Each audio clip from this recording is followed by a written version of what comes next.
अस्सलाम my dear student, class first year exercise exam कर रहे हैं 5.1 चैप्टर 5 पार्शियल फ्रैक्शन वाला और क्वेश्चन नंबर इसका 2। आप देखें भी स्टूडेंट, जैसा कि मैंने आपको बताया था कि सबसे पहले जब हमें क्वेश्चन दिया जाता है लिखा होता है ऊपर रिजॉल्व इनटू पार्शियल फ्रैक्शन। ये हमारे पास क्या है, रिजॉल्व इनटू पार्शियल फ्रैक्शन। इसकी जो वो है क्वेश्चन की स्टेटमेंट है रिजॉल्व इनटू पार्शियल फ्रैक्शन।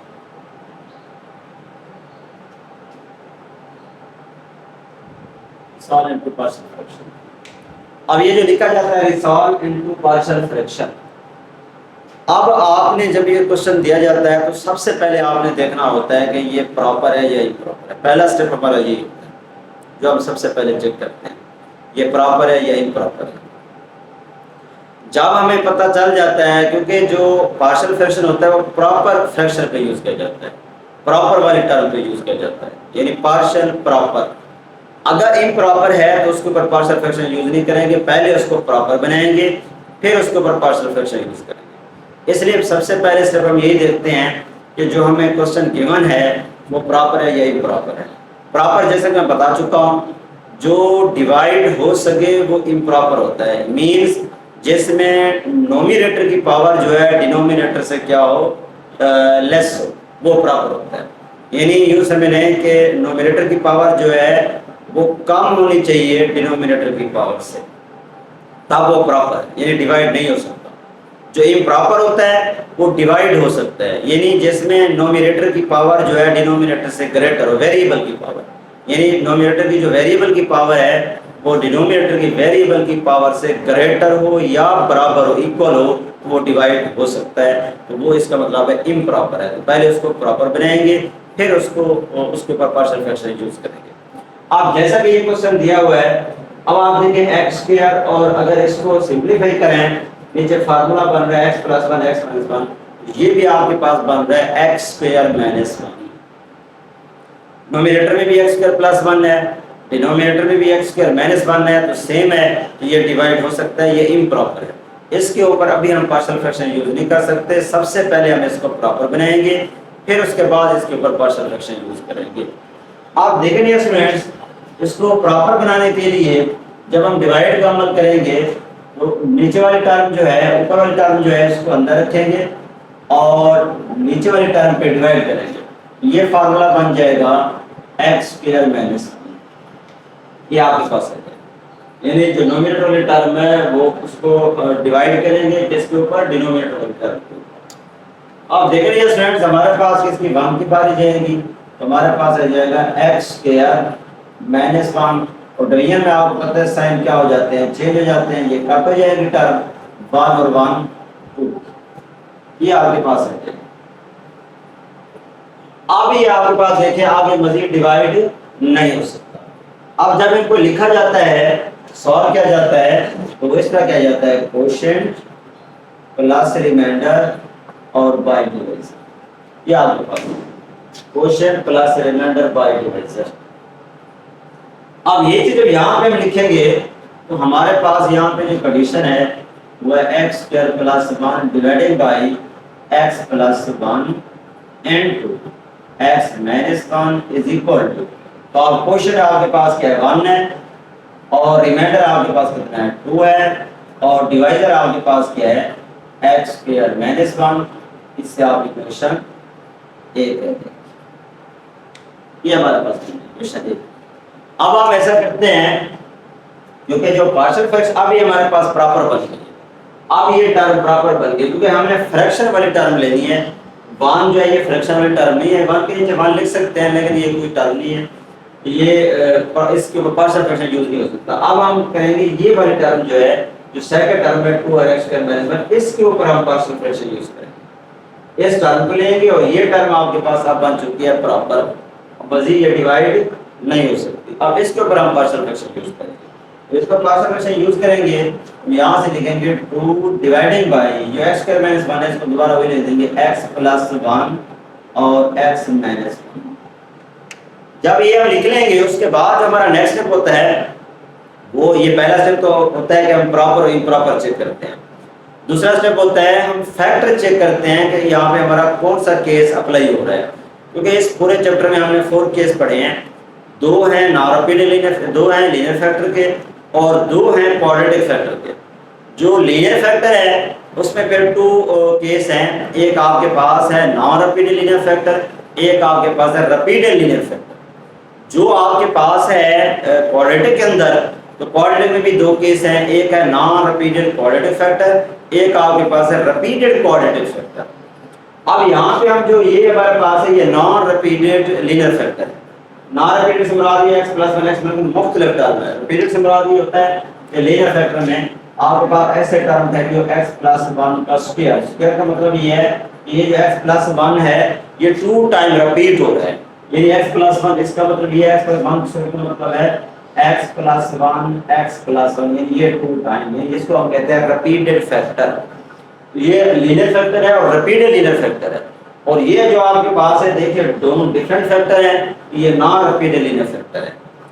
अब ये चीज़ हमने जो शुरू में स्टार्ट में जब क्वेश्चन हमें दिया जाता है तो ये 2 पॉइंट्स हमने चेक करने होते हैं। नंबर 1 ये प्रॉपर है या इम्प्रॉपर है। नंबर 2 हमने चेक करना होता है ये हमारे पास जो है फैक्टर जो बाई में ठहरे हुए हैं ये कौन से केस से बिलोंग कर रहे हैं, लीनियर फैक्टर के साथ या क्वाड्रेटिक फैक्टर के साथ। अब इसको सॉल्व करते हैं, इस पे अप्लाई करते हैं तो हमारे पास आ जाएगा a over x plus 1 b over x minus 1 equation 1 करते हैं। अब यहाँ पे देखें a के नीचे जो है x प्लस 1 आ गया, b के नीचे x माइनस 1 आ गया।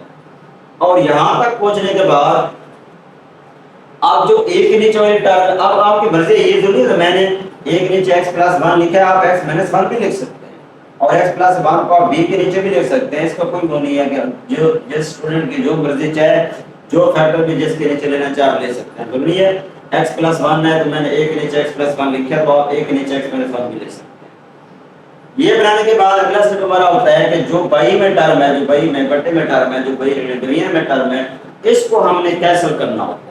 इसको हमें यहाँ से खत्म करना होता है। और कैसे खत्म होगी, कैसे कैंसिल होगी, इसी टर्म के साथ पूरी इक्वेशन को मल्टीप्लाई कर देंगे। जब इसी टर्म के साथ मल्टीप्लाई करेंगे तो हमारे पास आ जाएगा multiplying x plus 1 x minus 1 multiply 2 over x plus 1 और x minus 1 is equal to, तो यहाँ से हमारे पास है इसको भी मल्टीप्लाई करेंगे x plus 1 x minus 1 multiply a over x plus 1 plus इसके साथ भी मल्टीप्लाई करेंगे जो कि हमारे पास आएगा x minus 1 x plus 1 multiply, तो हमारे पास आ जाएगा b over x minus 1 b over x minus 1। ये हमारे पास है, यानी इसके साथ मल्टीप्लाई करेंगे, इसके साथ मल्टीप्लाई करेंगे, इसके साथ मल्टीप्लाई करेंगे। अब इसको हम कैंसिल करते हैं, ये पूरी टर्म इससे कैंसिल हो जाएगी, x प्लस 1 x प्लस 1 से कैंसिल हो जाएगा, x माइनस 1 x माइनस 1 से कैंसिल हो जाएगा। ये हमारे पास। अब इसको मजीद हम लिखेंगे, यहाँ से हमारे पास आ गया 2 इज इक्वल टू, यहाँ से हमारे पास आ गया a इंटू x माइनस 1 और plus b into x plus 1 और इसका इक्वेशन 2 करेंगे। ये हमारे पास सेकंड इक्वेशन बन जाएगी। अब हमें करना क्या है कि जो a के नीचे वाली टर्म है इसको 0 के ऊपर पुट करेंगे, यहाँ से वैल्यू निकालेंगे। फिर b के नीचे वाली टर्म जो है इसको 0 के ऊपर पुट करेंगे, यहाँ से वैल्यू निकालेंगे। अब मैं इसको पुट कर रहा हूँ, हमारे पास है x प्लस 1 इक्वल टू 0 के, ये a के नीचे वाला फैक्टर जो है इसको 0 के ऊपर पुट कर देंगे और यहाँ से वैल्यू निकालेंगे x इक्वल टू माइनस 1। ये हमारे पास है और ये x इक्वल टू माइनस 1 जो है ये इसी सेकंड इक्वेशन में हम पुट कर देंगे। ये जो माइनस 1 है इसी सेकंड इक्वेशन में पुट कर देंगे। हम लिखेंगे पुट n2, पुट n2। जब सेकंड में पुट करेंगे तो वैसे आ गया इज इक्वल टू, अब x की जगह पे माइनस 1 पुट करेंगे, माइनस 1 माइनस 2, तो हमारे पास आएगा a इंटू माइनस 2। यहाँ पे माइनस 1 पुट करेंगे तो ये सारा 0 हो जाएगा। तो हमारे पास ये क्या आ जाएगा, ये आ जाएगा minus 2a is equal to 2 के, तो 2 से कट गया और a is equal to minus 1। ये हमारे पास ए की वैल्यू आ गई। उसके बाद हम आते हैं दूसरे फैक्टर बी के जो नीचे वाला फैक्टर है इसको 0 के ऊपर पुट करते हैं। इसको 0 के ऊपर पुट करेंगे तो हमारे पास क्या कंडीशन है, मैं इसको पुट कर रहा हूं पुट बी के नीचे वाला फैक्टर x माइनस 1, इसको हम पुट कर देंगे x माइनस 1 इक्वल टू 0 और x इक्वल टू 1। ये हमारे पास x माइनस 1 इक्वल टू 0 और x इक्वल टू 1। अब इसी इक्वेशन में जहां x लिखा हुआ है तो वहां पे हम क्या कर देंगे 1 पुट कर देंगे। तो वहां पे 1 पुट करेंगे हमारे पास क्या आ जाएगा 2 इज इक्वल टू, अब x की जगह पे प्लस 1 पुट करें। जैसे जगह पे 1 पुट करेंगे 1 माइनस 1 ये 0 हो जाएगा, ये वाला फैक्टर ये वाली टर्म 0 हो जाएगी, बाकी बचेगी ये वाली टर्म। तो आप लिखेंगे b and 2 1 प्लस 1, ये हमारे पास है। जिसको आप लिख सकते हैं हमारे पास आ जाएगा 2 इज इक्वल टू 2b, 2 से कट जाएगा b इज इक्वल टू 1। ये हमारे पास b की वैल्यू है। अब ये गया स्टूडेंट्स a और b की वैल्यू जो है इसी इक्वेशन में पुट कर देंगे जो हमने 1 बनाई हुई है। जब 1 वाली इक्वेशन में पुट करेंगे तो हमारे पास आ जाएगा 2 over x plus 1 x minus 1 is equal to, अब a की जगह पे ये टर्म ये आ गई, a की जगह पे a की वैल्यू हमने माइनस 1 निकाली हुई है, a की जगह पे हम पुट करेंगे माइनस 1 ओवर x प्लस 1 और b की जगह पे b की वैल्यू पुट करेंगे जो हमारे पास 1 नहीं हुई है, b की जगह पे हम पुट करेंगे plus 1 over x minus 1 x minus, ये हमारे पास है। और यही वैल्यू जो है ये अब यहाँ पे क्योंकि हमने ये वाली टर्म उठाई थी ना ये 2 और x स्क्वायर माइनस 1, क्योंकि ये फार्मूला x स्क्वायर माइनस 1, इस जगह के ऊपर ये सारी वैल्यू ये जो सारी वैल्यू है अब इक्वेशन नंबर a में पुट करेंगे।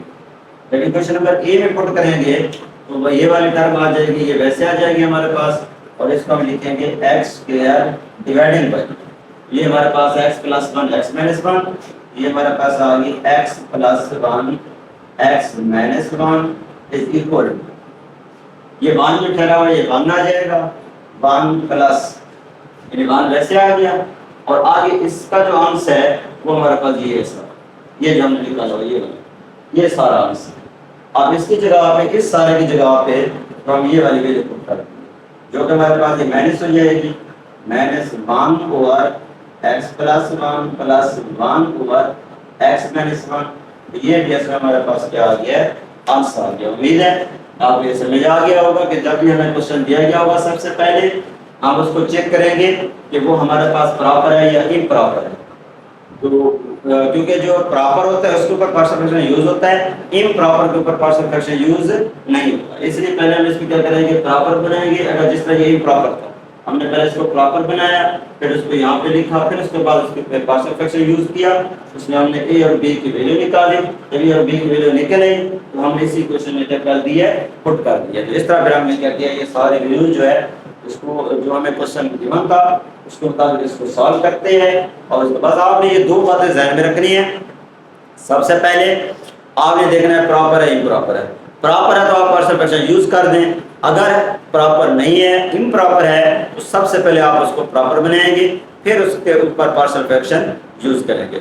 पहला पॉइंट। दूसरा पॉइंट ये है कि आपने केस चेक करना है कि जो डिवीजन में टर्म ठहरी हुई है, जो डिवीजन में फैक्टर ठहरे हुए हैं वो लीनियर हैं या क्वाड्रेटिक हैं।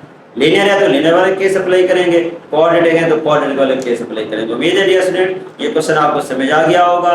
मजीद किस जगह किसी पॉइंट पे समझ ना आए हो कमेंट सेक्शन में कमेंट करके आप मुझसे डिस्कस कर सकते हैं। लाइक और कमेंट जरूर कीजिएगा, सब्सक्राइब करना ना भूलिएगा। ओके डियर स्टूडेंट्स, अल्लाह हाफिज।